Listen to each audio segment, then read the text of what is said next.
The Guardian, 1st of August 2023, How I Avoided China's Mass Arrests. If I left, I'd have to go without a word.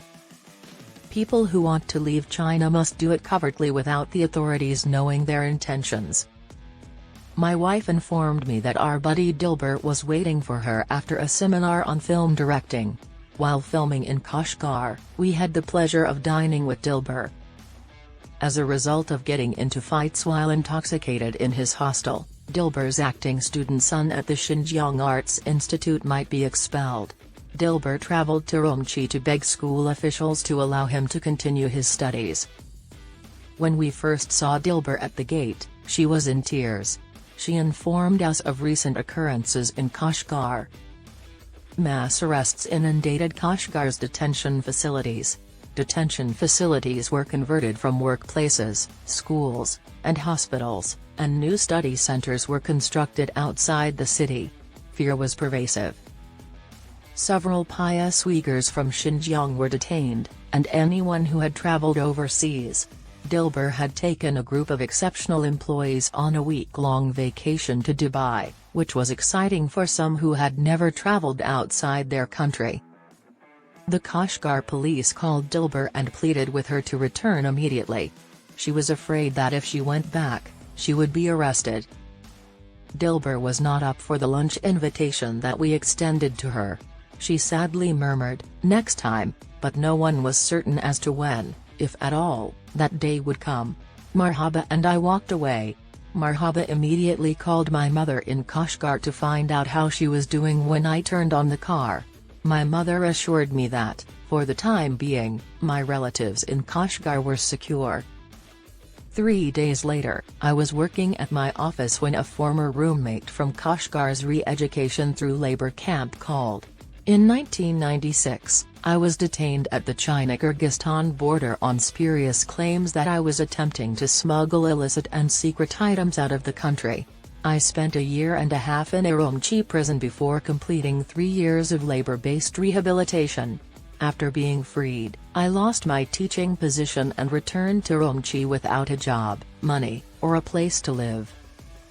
My buddy in Hotan, southeast of Kashgar, informed me that numerous other former camp residents had been detained over the previous few days. I was still fine, but he was anxious about me. When we finished, he bid us farewell in Uyghur, saying, "Okay, then. I give you to God." My acquaintance and our familiar friends in Hotan were both unreachable. It appeared that nobody was still present. I feared I would be the next one sent to study. I saw Uyghurs being forcibly arrested in 2015 under the pretense of studying. A friend once asked me to eat at a neighborhood restaurant in Turpan, a city close to Urumqi. He and I met before Turpan's recently constructed social services and human resources building.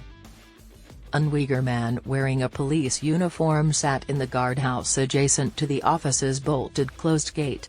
After speaking with the officer, my friend signed the register. The policeman carefully examined every item in my friend's bag before setting it aside to give to his brother. I drove my companion and ourselves to the restaurant.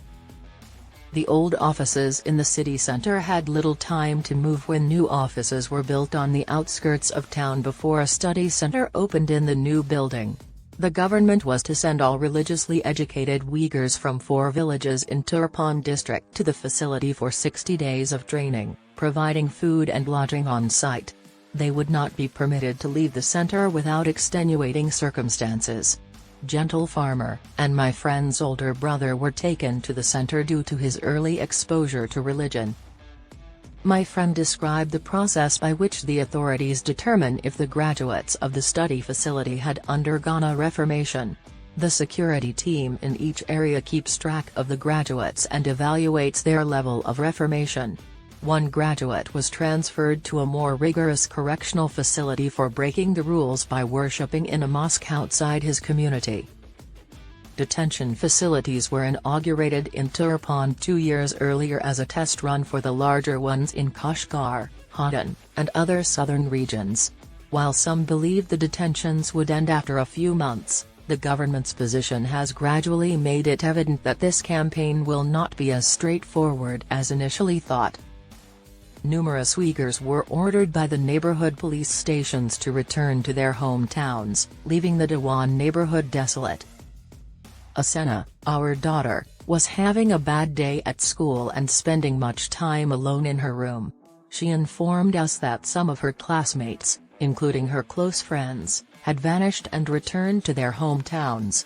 She refused to believe us when we tried to reassure her. At the Bahulyang police station in Urumqi, many people were detained.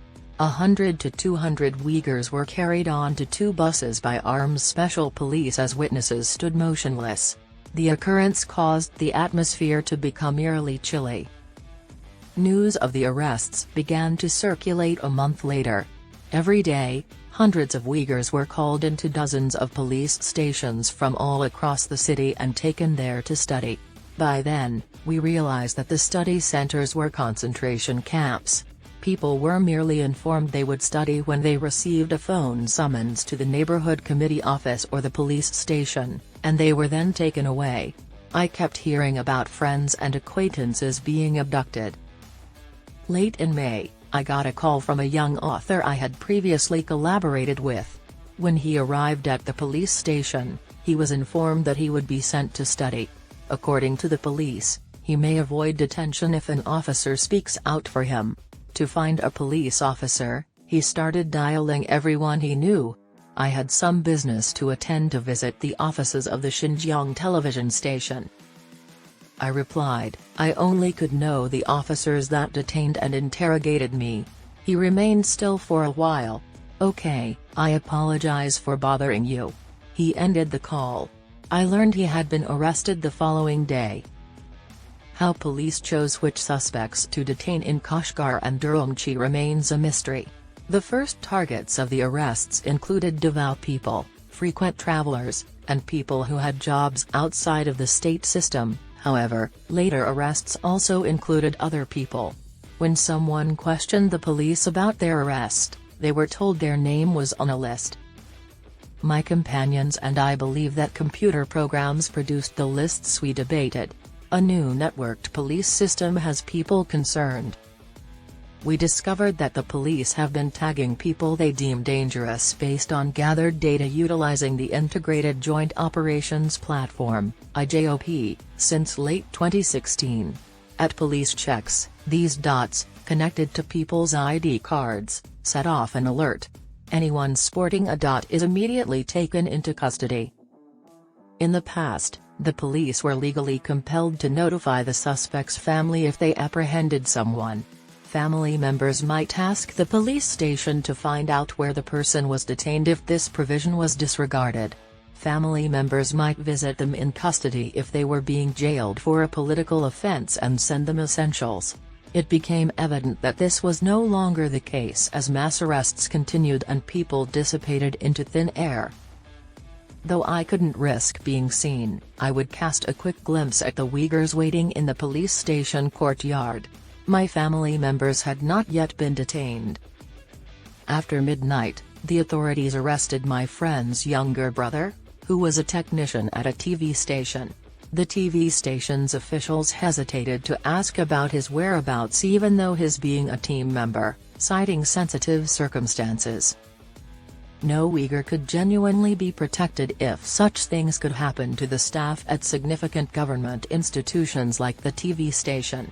Those who believed they wouldn't be affected by the wind had their faith in themselves dashed. An old Uyghur saying that goes, "No wall can stop the wind," sprang to me. It became apparent that my detention was just a question of time. My wife and I began making preparations for our departure. To assuage suspicion, we purchased round-trip tickets to the U.S. Still, Marhaba and I received an unexpected order to turn up our family's passports before we boarded the plane in April. Using the excuse that our daughter had epilepsy and needed immediate care in the U.S., I asked the neighborhood policewoman to give us our passports. Still, she refused, claiming that her orders came from on high and that she could do nothing. We intended to travel to the U.S. during the summer break with our girls. I had the flu. We had no one to turn to for assistance in recovering our passports. The term passport had turned ominous. Many people had been sent to the camps just for possessing one. Some Uyghurs were so terrified that, without being asked, they willingly surrendered their passports to the police or the neighborhood committee. We had no choice except to give up on fleeing the nation at this point and accept our fate. My friends and I talked about recent arrests, especially claims that Uyghur intellectuals were being singled out. It was challenging to discern the truth. We would always inquire why someone had been detained, although we knew that most arrests were made on fictitious allegations. We all live in constant terror of being arrested. We came together to share burdens and discuss thoughts rather than solve problems. When a parent passes away in Uyghur culture, guests pay homage and inquire about how their loved one died. Each guest will feel comfortable when the host shares the same story. We had similar chats in Alma's shop. We appeared to be dependent on venting our problems. My buddies would be in danger if I said farewell to them. I had to leave silently to get my passport back and apply for political asylum in the US. After getting our passports in August, we got busy packing. After my parents paid 280 yuan to the neighborhood committee, a camera was put in place by their apartment's front door, so I could not say farewell to them. Each apartment was observed with cameras. The feeds were managed by young individuals who the neighborhood group employed. They took their role as policemen very seriously. I could be reported by political meetings or video monitoring if I went to my parents' flat, putting us all at risk. I told my in-laws we were leaving because Asena was sick, and I didn't say goodbye to my parents. They knew it was a cover for the dire political situation. We loaded the taxi with our bags. Marhaba's parents said a tearful goodbye before we hurriedly departed. Marhaba continued to sob. We rolled at the gate on the access road in front of the complex. People were walking this way and down the sidewalk. We recognized several Uyghurs whose shoulders were hunched over from concern and everyday struggles. "Will we leave our people behind here?" Marhaba sadly inquired. I turned to Marhaba at the airport and gazed out the huge windows at the planes on the runway. "Inhale it all. We might be leaving this country at this time."